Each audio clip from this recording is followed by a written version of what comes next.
Hello दोस्तों, आज हम लोग सीटेट पेपर 2 के पाठ्यक्रम के बारे में जानेंगे।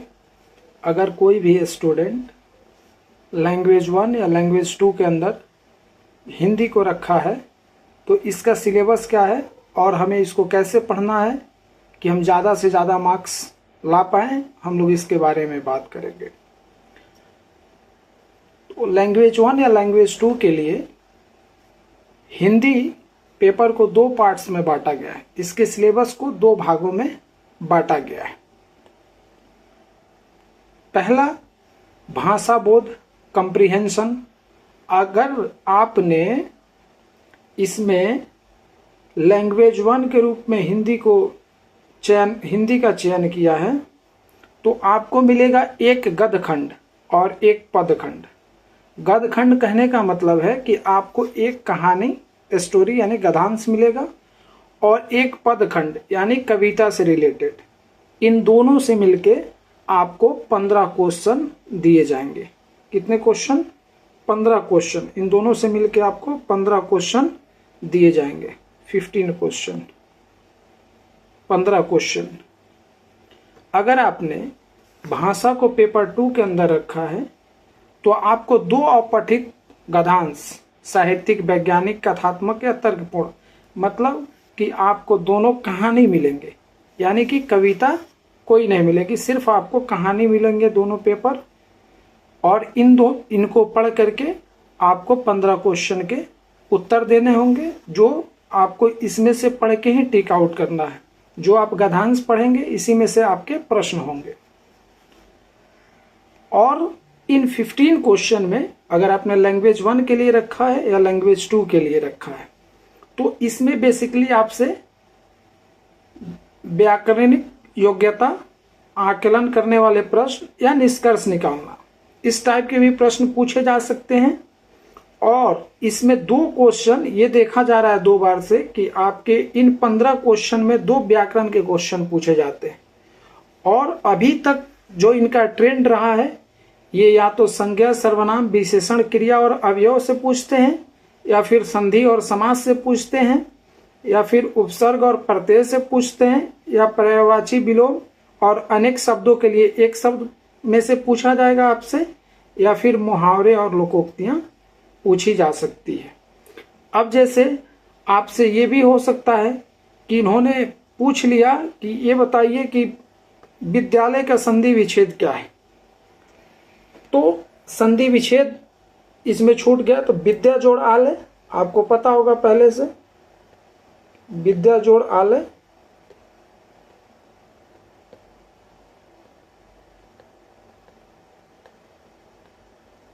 विद्यालय।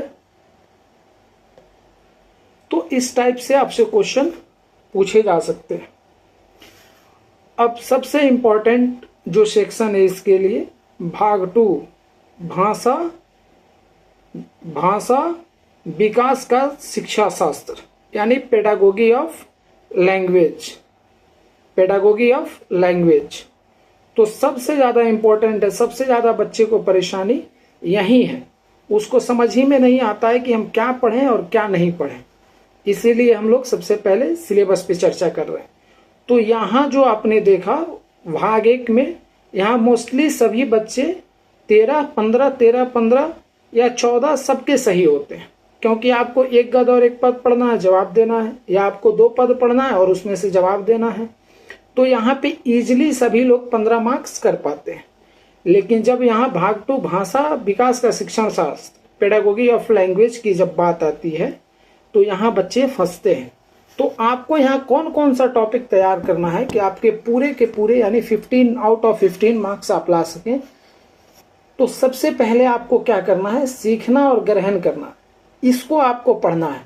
भाषा अधिगम, भाषा अर्जन, भाषा क्या है, बोली क्या है, इसकी अवधारणाएं क्या है, मतलब भाषा के कॉन्सेप्ट्स क्या है, इसके बारे में आपको जानना है। दूसरा सबसे इंपॉर्टेंट, जहां से हर बार 2 या 3 क्वेश्चन आते हैं, भाषा शिक्षण के सिद्धांत, प्रिंसिपल्स ऑफ लैंग्वेज टीचिंग। यहाँ पे मनोवैज्ञानिक सिद्धांत भी पूछे जाएंगे आपसे। बच्चों को भाषा कैसे सिखाया जाए, बच्चे पर्यावरण से कैसे सीखते हैं, बच्चे समाज से कैसे सीखते हैं, ये काफ़ी इंपॉर्टेंट टॉपिक है। यहाँ से 2 या 3 क्वेश्चन आपको एग्जामिनेशन हॉल के अंदर देखने को मिलेंगे। भाषा की क्या भूमिका है सुनने और बोलने में, ये भी काफ़ी इंपॉर्टेंट है। भाषा के क्या क्या कार्य हैं, बच्चे के दैनिक जीवन में ये एक टूल के तरह से कैसे काम आता है, ये जानना बेहद जरूरी है। व्याकरण की भूमिका क्या है भाषा में, आप बचपन में ही पढ़े होंगे कि लिखना, बोलना और पढ़ना सही सही जिससे हम लोग सीखते हैं वो व्याकरण होता है। तो व्याकरण की क्या भूमिका है विचारों और मौखिक लिखित रूप में, मतलब हम व्याकरण का कैसे यूज करते हैं, ये जानना काफ़ी जरूरी है। और इसके बाद विविध कक्षा में भाषा शिक्षण की चुनौतियाँ, चैलेंज ऑफ टीचिंग लैंग्वेज, बहुभाषी कक्षा की कठिनाइयाँ क्या है, छात्रों की त्रुटियाँ क्या है, विकार जैसे डिस्लेक्सिया, डिस्ग्राफिया, ऐसे आपको 10 या 12 वर्ड्स मिलेंगे और इनका समाधान क्या है।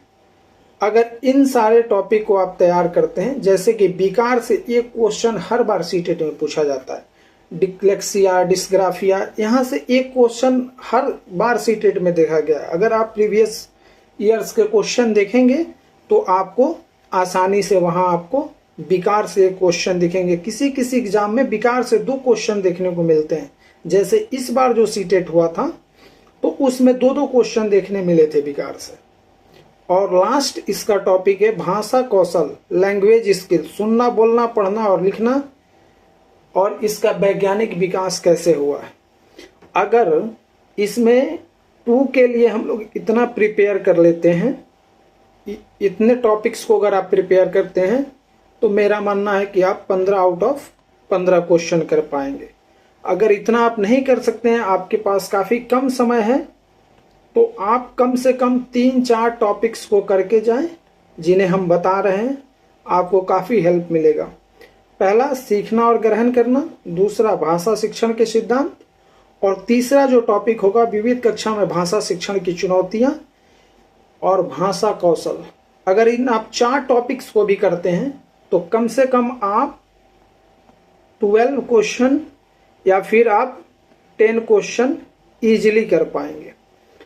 और इतना करने के बाद आपको 25 प्लस लैंग्वेज में, 25 प्लस लैंग्वेज पेपर 1 या पेपर 2 में आ सकता है। अगर आप इतना मार्क्स लाते हैं तो फिर आपको क्वालिफाई करने से कोई नहीं रोक सकता है।